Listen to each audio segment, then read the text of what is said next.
In this video and the few that follow, I'm gonna share some of the nuances of this inline technique. I'm still on a learning curve since I only started about 3 weeks ago and I've only had 6 sessions playing with it, but I think it came out pretty good, so I'm going to share.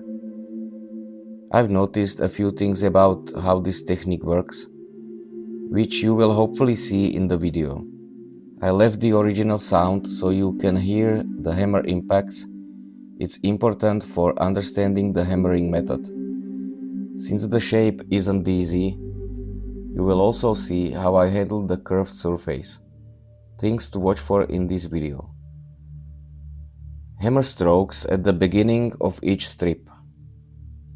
Gradual pre-hammering to fit the strip along the curve before the final setting stroke.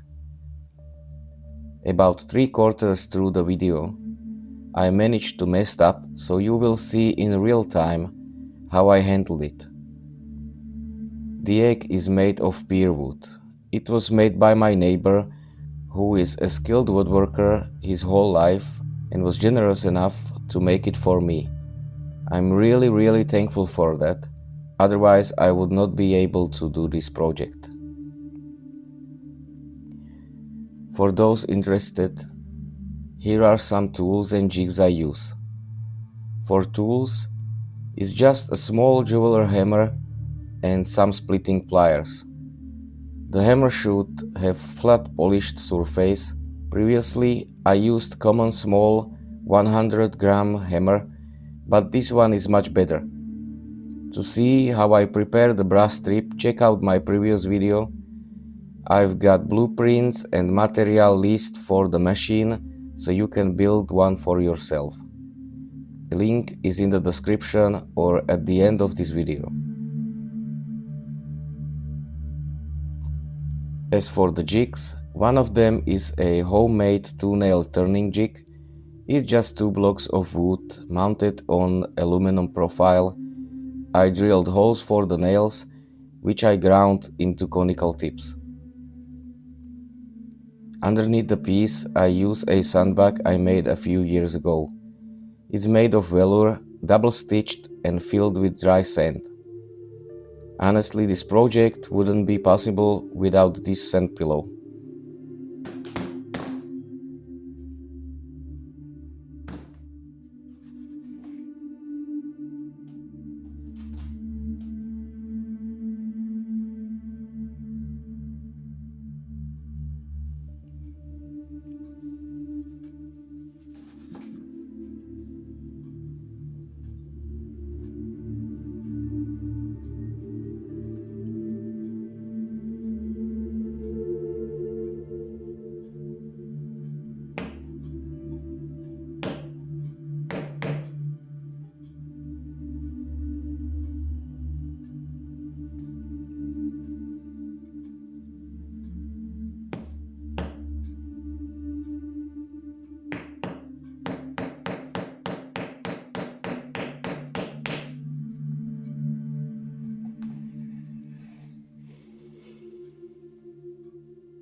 And here's where I messed up. I decided to try and replace the strip, but the groove was already cut for the old one. To make sure the replacement would hold in the wood, I had to use a wider strip so it would bite deeper. In the end, you can see it set pretty well and the work was saved.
As I mentioned, this is only the first part of the project. There were some tricky curve shapes on this egg that I will be showing you next time. And as you will see on the final product, a light touch with a pyrography tool was added to make the brass stand out. See you next time.